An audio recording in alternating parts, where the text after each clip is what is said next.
Emanuela Orlandi, a vibrant young soul with a passion for music, vanished without a trace from the heart of Vatican City 4 decades ago.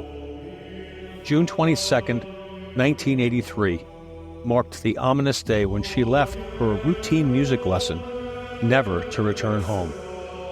Pietro Orlandi, her devoted brother, recounts the agony of those initial moments of panic and desperation as their search for Emanuela was met with dismissiveness from authorities. The Vatican's tepid response and lack of cooperation compounded the family's anguish, sparking suspicions of a sinister cover-up. Amidst the chaos, cryptic phone calls from purported kidnappers injected fear into the Orlandi family, further clouding the mystery surrounding Emanuela's fate. As the years passed, Pietro's unwavering resolve to uncover the truth intensified, fueled by chilling theories of Vatican complicity and clandestine dealings with the mafia. The recent reopening of the case in 2023 reignited hope, yet Pietro remains ensnared in a labyrinth of deceit and betrayal, grappling with the haunting shadows of his sister's disappearance that refuse to fade.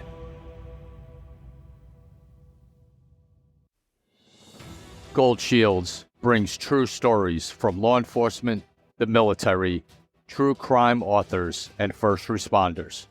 Experience the dedication, danger, and emotional toll with the heroes themselves. These gripping tales of true crimes, true stories, and true heroes are all here on Gold Shields.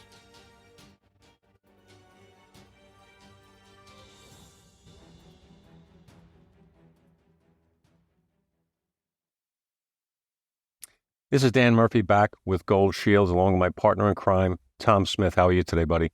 I'm really excited, Danny. Very excited about this show.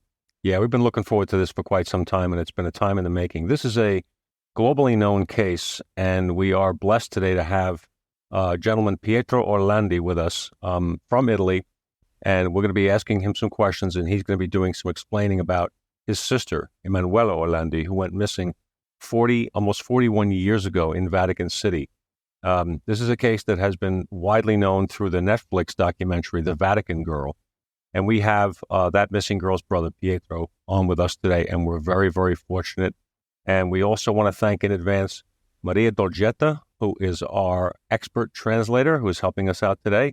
So you'll hear her voice as well. Good evening to you, good morning to us, and thank you, Pietro, for joining us today. So your family lived in Vatican City for a long time. Is that the only place you remember living at that point? Sì.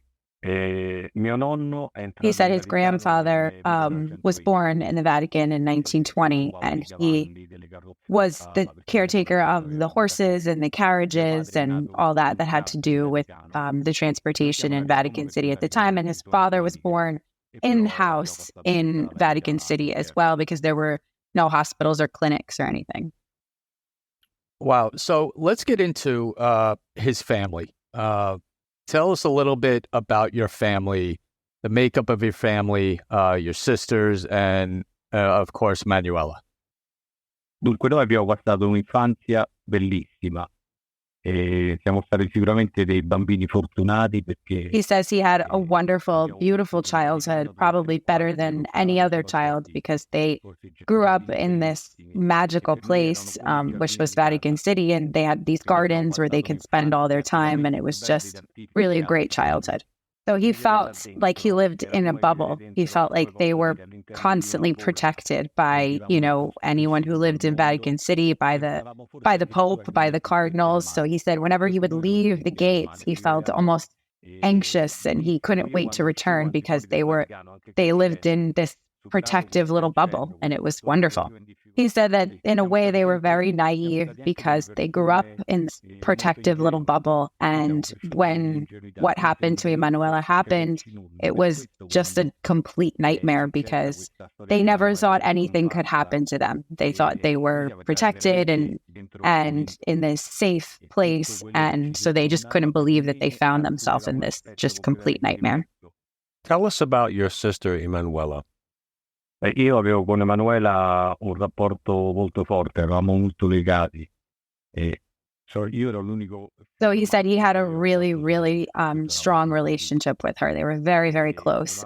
He said she was extremely passionate about music, about classical music. She played the piano, the flute, she sang in the chorus, and she was always interested in, he at the time was listening to bands like Led Zeppelin, and so she always was interested in what music he was listening to, and he was the only brother with 4 sisters, so he and Manuela really had a very strong bond, and he said it's interesting because a lot of times when you talk about somebody who's not around anymore, people kind of exaggerate or elaborate the person that they were. And he said she was just a very normal young girl. He said she was a normal young girl and she liked to do the same things that all the other young girls her age liked to do. But music was definitely her passion. And they had a very, very strong relationship.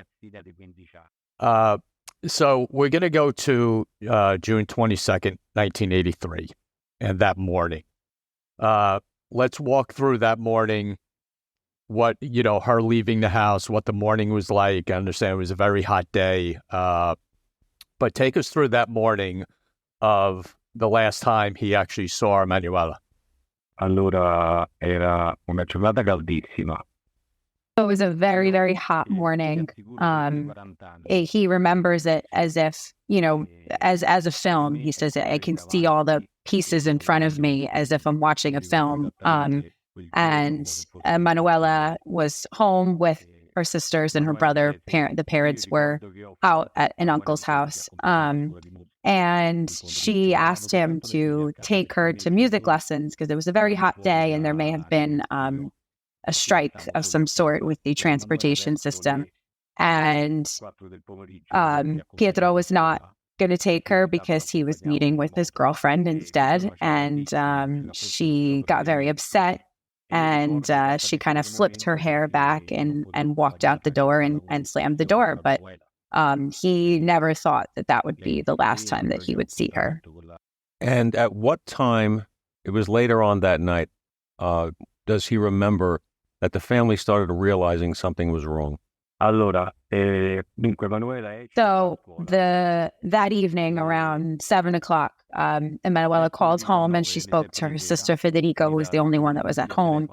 And she said, "Oh, well, I just want to tell you that before I went into my music lessons, this man approached me from this company Avon, and he said that if I wanted to, I could be, representative for them, and I would make a good amount of money, about 250,000 lira, which at the time was a good amount of money, more than you would expect from that kind of job for a young girl, especially."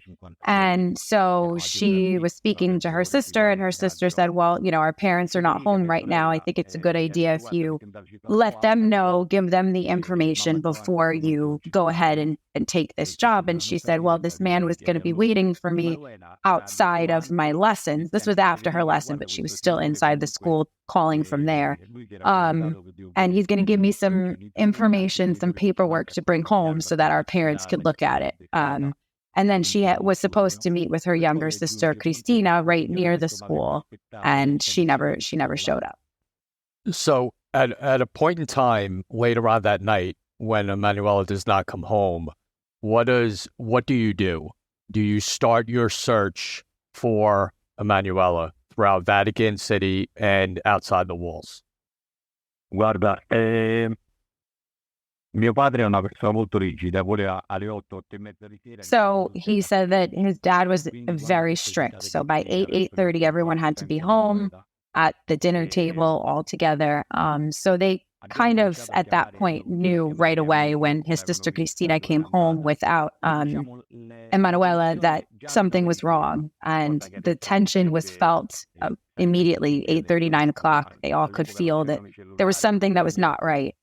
So they panicked a bit. They started calling around her friends. Obviously, no cell phones at the time, so it wasn't easy to get in touch with people at that point.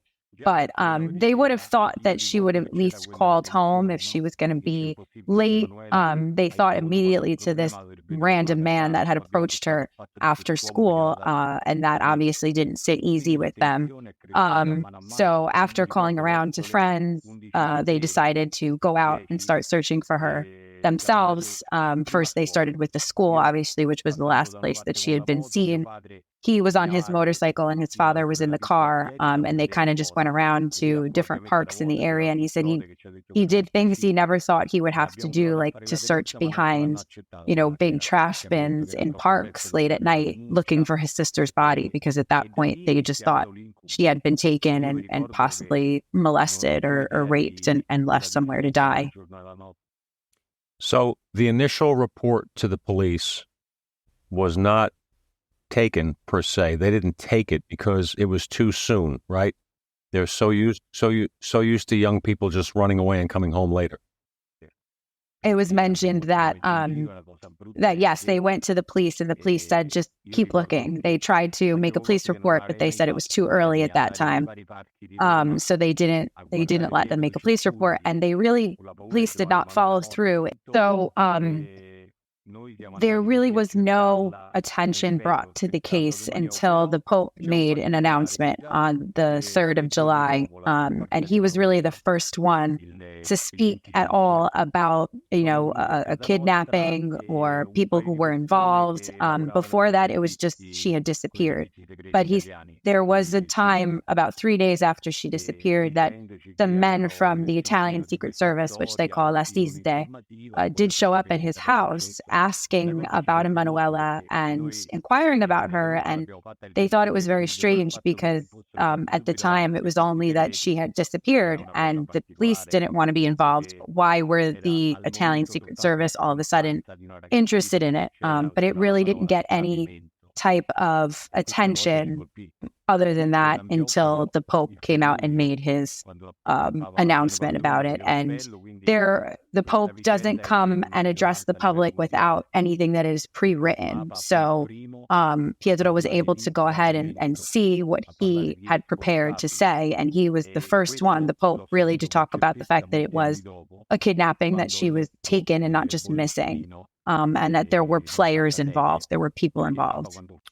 So at what point now do the police actively get involved in the case? Or does it? After the Pope now mentions her name and mentions the case on July 3rd, does that spark the Vatican and the police to get more involved? So he said after the Pope made his announcement, the Vatican police never wanted anything to do with the case. They said that they had no inquiries, that they never conducted any inquiries, any investigations. They said she was taken on Italian soil, so that it was not up to them to get involved or to find out what had happened to her, even though she was a citizen of the Vatican. Which, was always a little suspicious to begin with. And then after the Pope made his announcement, a few days later is when they received the first official phone call from the so-called kidnapper.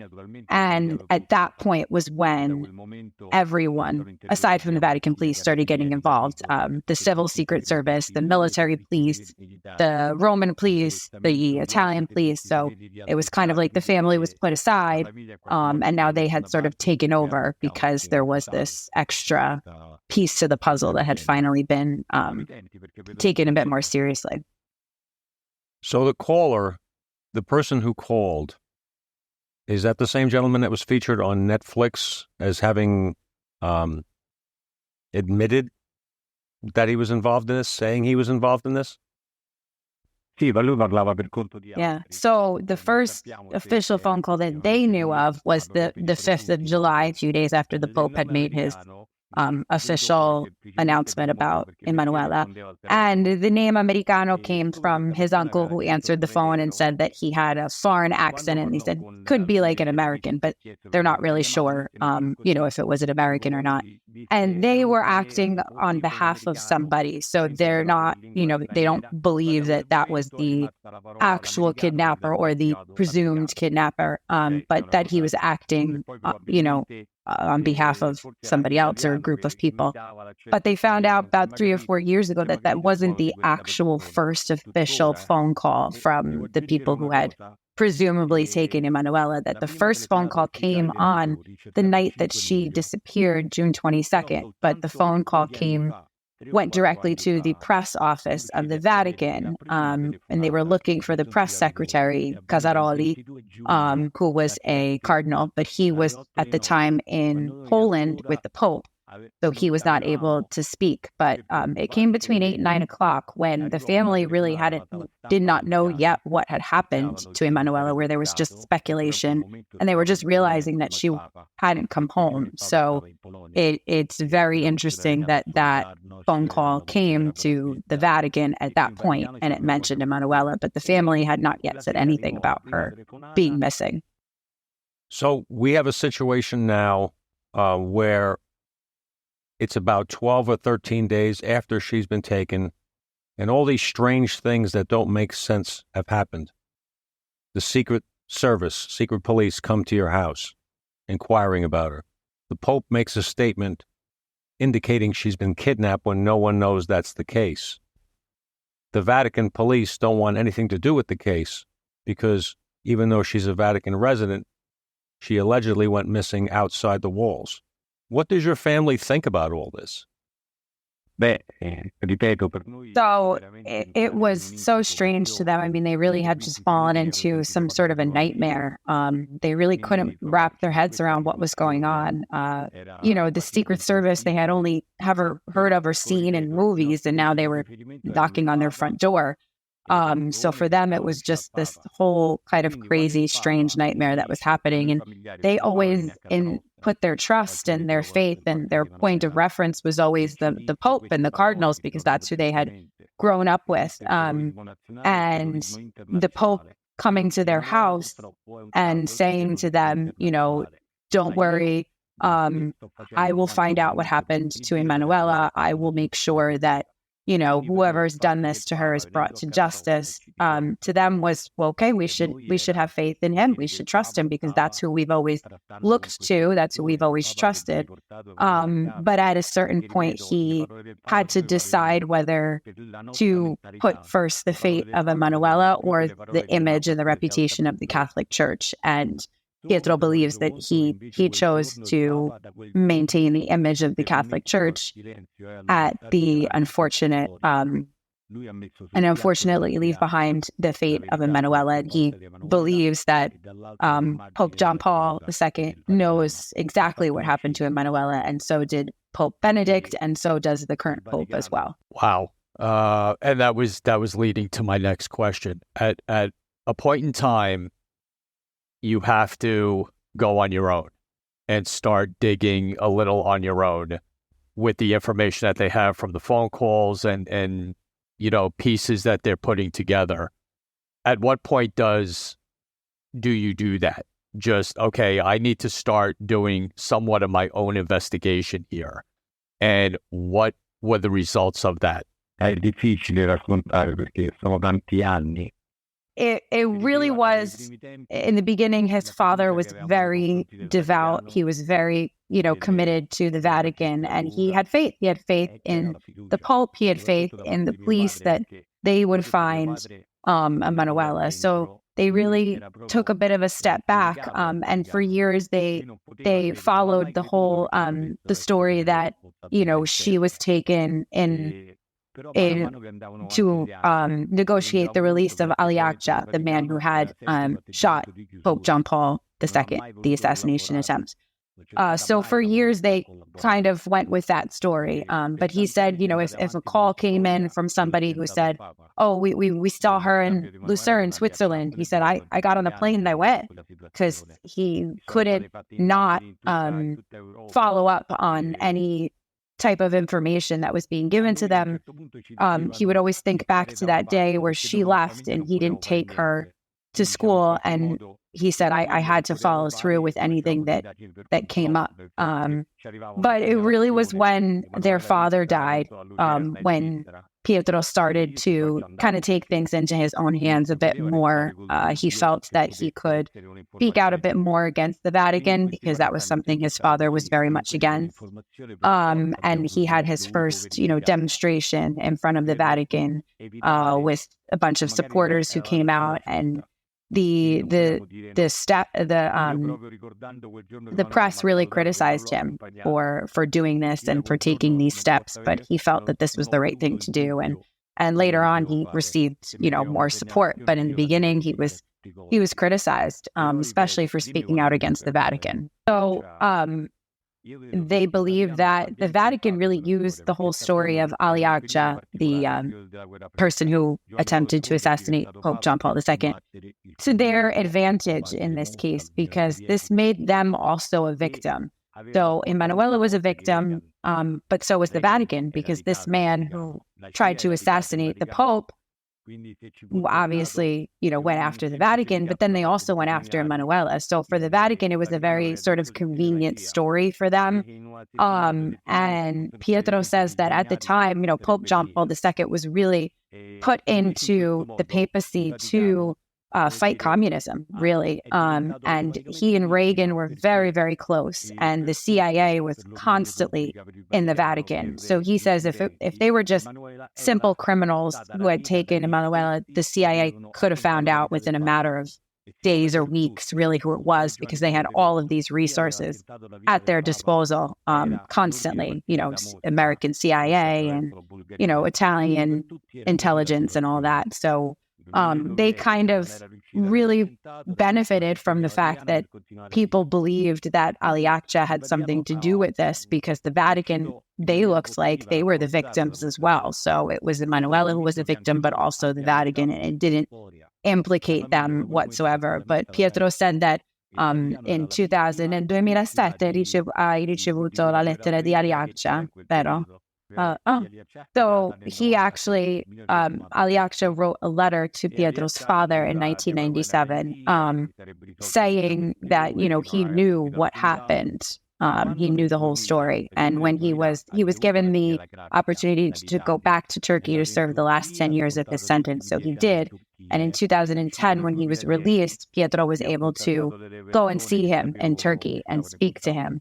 And he said, I know everything. I know that, the cardinals were involved and in the taking of Emanuela, and that they used the Italian, Secret Service to cover it up and to continue it. And he actually told him to speak to Biden and Pelosi, who Biden at the time was part of the Secret Service.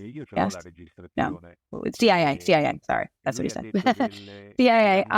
And he said they're good Catholics and they'll help you find out some information. So there's, not to digress, but there are other theories that involve the Cosa Nostra and the financial arrangement between the Vatican and the Cosa Nostra, which was to be kept secret. Does he put any stock in, or does he have any belief that there's some link between those two organizations? Guarda, questa è uscita nel 97, si è chiusa la prima inchiesta, quella legata soprattutto. So when the first inquiry, the first inquiry that was open against it being sort of a international kidnapping having to do with Aliagia, when that closed nel 1997, la prima inchiesta del rapimento internazionale, quando si chiude, ok. 97. In 1997, they closed that case. They realized it had nothing to do with Aliagia. Then this whole theory came forward where there was an anonymous phone call that came to a TV station that if you want to know what happened to Emanuela, you have to dig up the grave of, see who was buried in the church of Santa Apollinare, which was a church that was very close to the Vatican. And it was also the same building, more or less, where Emanuela's music school was. So they found that that was the grave of the head of this Roman mafia group called the Banda della Magliana. And Enrico de Pedis was the man who was, at the time, the head of this Banda della Magliana. But Pietro believes that, yes, he did have something to do with the kidnapping of Emanuela, but he was really just the manpower behind it. He doesn't think that it could have been organized by him, that it was organized by a greater organization for a greater purpose. Because if it would have just been a mafia, the mafia involvement, again, the people in the Vatican and the Secret Service would have found out what was going on, and they would have been able to maybe stop it in a sense. So there was some bigger force at hand for sure.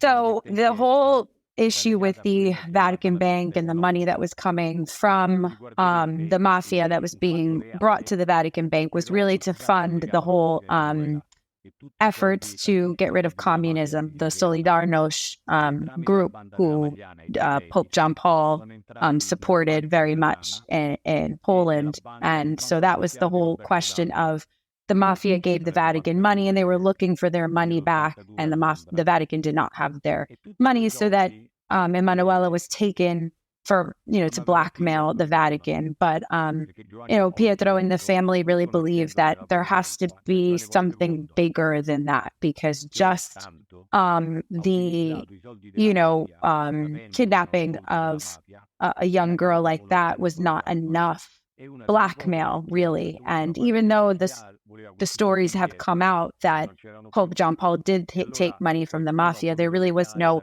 solid proof.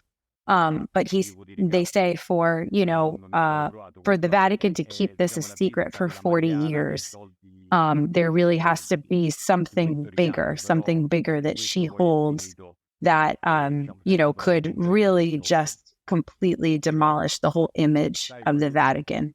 Wow. I mean, that's to put that much on a young 15-year-old girl, to have her involved in such a grand scheme as what it seems, leading back to the Vatican, must be an enormous amount of heartache and pressure on a family who deeply believes in the Vatican, and kind of took their word at what would be going on afterwards. That must be a tremendous on-take to put your faith in that and then have it turn on you.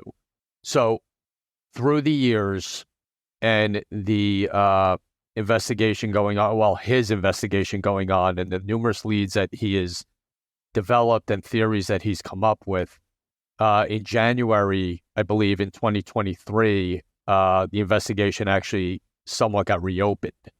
Can he take us through that and what that means and what's going on right now, the communications that he's had with that investigation? È stata aperta la seconda inchiesta nel 2006. So in 2015, they kind of archived the whole, all the inquiries, the case that they had opened up with De Pedis. So they kind of came to that was sort of a dead-end conclusion.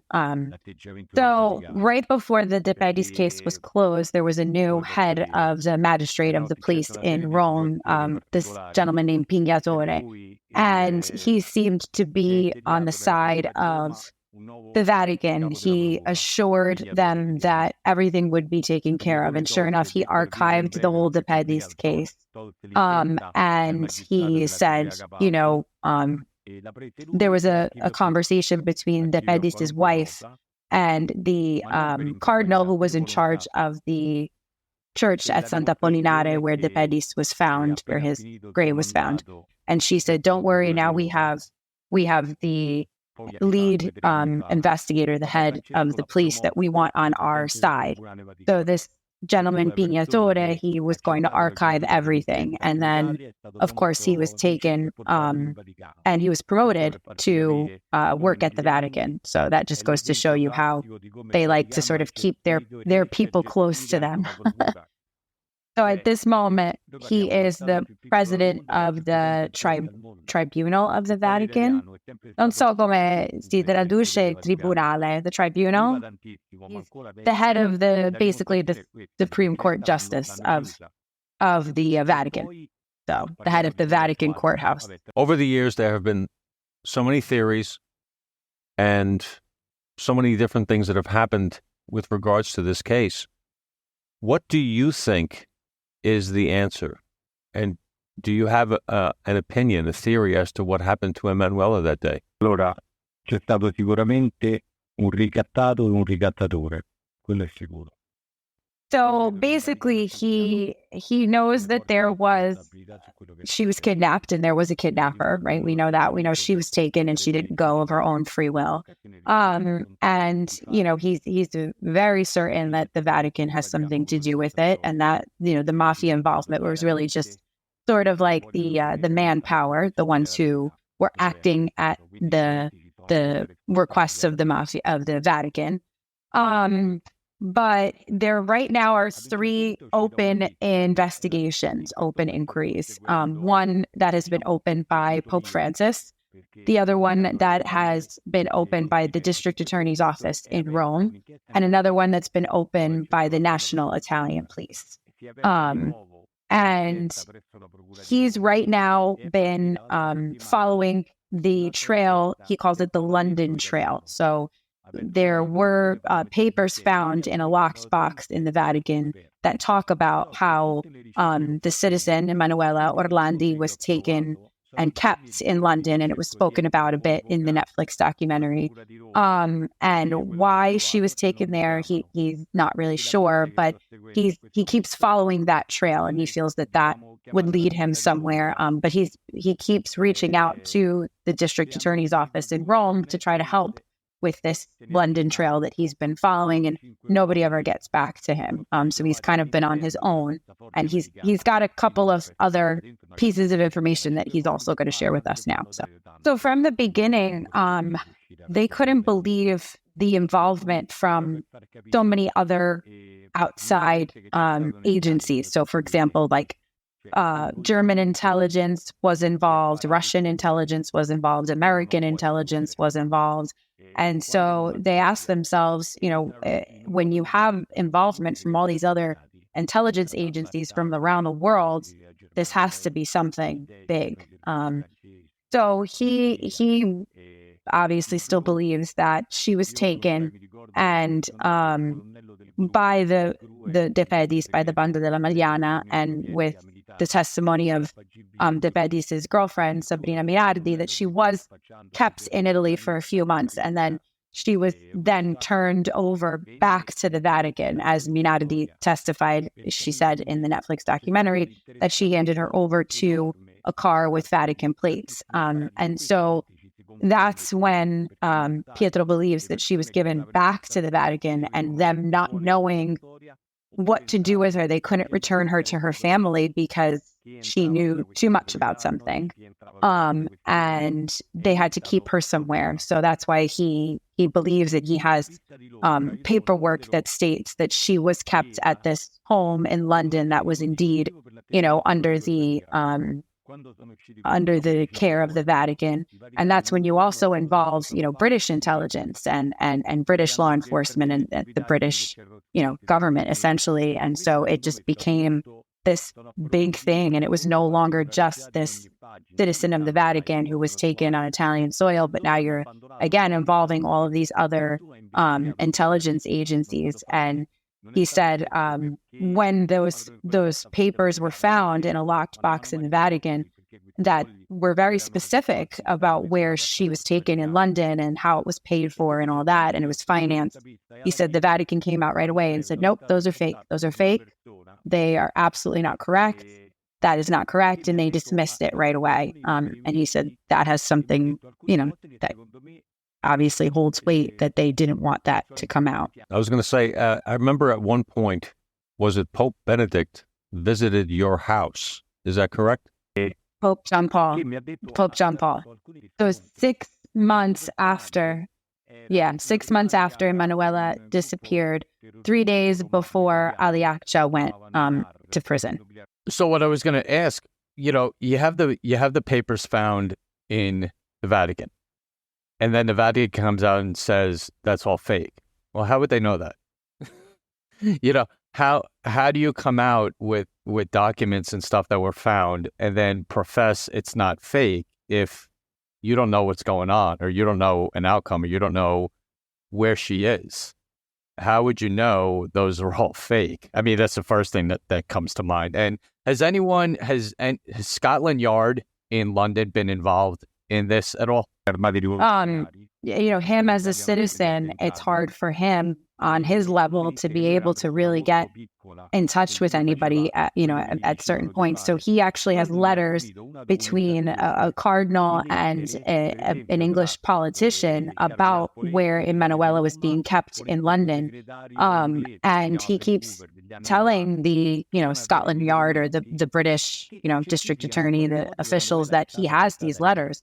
And he knows the name of this secretary, this politician, and nobody ever gets in touch with him. Nobody ever calls him back. And he says, I have this information, I have this proof, and nobody ever wants to get in touch with me. So he says, me as a citizen, it's so hard for me to, I can only get so far a lot of times if nobody gets in touch with me, or nobody gives me a platform. So they're convinced, he's convinced, that there are CIA documents from the time that state what happened to Emanuela. He said it's impossible that there were not, because he said Reagan was very, very close to Pope John Paul, and he said the CIA was practically at home in the Vatican. And he said there's so many, indications that they would know what was going on, and that there was documentation. I mean, he believes that not only do many people in the Vatican and Italy know what happened, he says there are people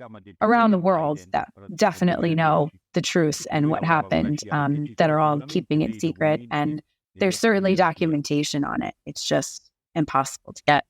So has the Netflix series and just social media in general been helpful to him in his efforts? So the Netflix documentary opened doors, and it's been seen in over 160 countries. So it really brought attention more to the younger generation, the generation that wasn't really around when Emanuela disappeared. So he's received so many messages from around the world of solidarity and support. And it did kind of push the Vatican, with all the media coverage, to reopen this inquiry and the investigation. But it's really under false pretenses. It's basically just a farce. They're doing it sort of to appease the public, really. And, Pietro says he has not received at all in these 40 years any sign of, comfort or solidarity or support from the Vatican whatsoever. And he's felt that they've lacked complete understanding, complete, they haven't been, in an essence, good Christians. They haven't really reached out to him and his family. And in this new investigation, this new inquiry, they're really trying to point the finger more at the family and blame them and their involvement in the whole thing, and trying to find sort of a conclusion that is comfortable for them, and doesn't really point the finger at Vatican having the involvement here. And so it's really just a kind of a big farce, in his opinion. Wow. Well, that's sad. I mean, the circumstances around everything is sad, and we will certainly do our part as much as we can to keep Manuela's memory alive, her name alive, anything we can do to push the information. And we can't thank Pietro enough for being here with us and lending us, an inside look into this investigation and circumstances. That is sad. It's infuriating. as two men of faith, that he's talking to, and you as well, Maria. It's sad, but we are in his corner and we'll do anything we can to help him out. È come se non fossero passati 40 anni. It doesn't feel like 40 years have gone by because of, everything he's been doing to just keep her name out there and keep her memory alive and to just continue to fight. He said, I will always fight for injustices, for this injustice that has been done, and I will continue to fight. And he only realizes that it's been 40 years when he goes to speak at colleges and he sees these young people who were born 20 years after she was taken. And that's when he realizes that it's been that long, but it doesn't feel like it's been that long because he's been constantly fighting for his sister and to, get answers and to really just make sure that these injustices don't go unpunished in a way. And he'll never stop fighting for that, for the injustice. So on June 22nd, 1983, 15-year-old Emanuela Orlandi left home to go to music school, was never seen again. Everyone's lives have been changed. Your life, your family's, everyone's. But you have never given up. You are an example of what family love is, and your dedication and commitment are remarkable. And we would do anything that we could do to help you. And we will continue to pray for you and your family as you go through this very long, endless nightmare. Yeah. He said, until I see a bone, a body, he said, for me, I will never rest. I will not rest until I find some proof, something of her. And he said, we'll get there. He says, I see the glass half full. So he's optimistic that he will still receive answers. He's an incredible optimist. It's just sort of ingrained in their entire family to just continue this search and this battle. And he said, no injustice, big or small, should ever go ignored, and you should never stop fighting. His son, Robin, who's 22 years old, said, if you die one day, can I continue to look for Zia, for my aunt? And, of course, he said, of course you can. So he's never even met her, but it's just ingrained in him and his family to continue this fight. Well, God bless them all, for sure. And please, Pietro, keep us updated with any new developments, anything you need, anything that we can do for you. We have a platform to get information out, through social media platforms we have and our show. And please, either through Maria or us directly, let us know anything we can do and update so we can do another show on this and keep Emanuela on everyone's mind. Grazie. But he said this type of solidarity really, it fills him up. It recharges his battery, so to speak, that it gives him the strength to continue to go on. So just seeing this solidarity and the support from all people from around the world is something that really gives him the will to keep the fight going. We thank you, Pietro. We can never thank you enough for giving us your time, sharing your story. Maria, for your excellent, molto grazie. Maria, for your excellent translation services and your assistance today. My partner, Tom Smith, we know we will see you again, Pietro. We want to talk with you again. We want to stay in touch with you, and we will talk after we wrap. But thank you again so much for your time. And for Gold Shields, I'm Dan Murphy along with my partner, Tom Smith. Everyone stay safe. Thank you to you.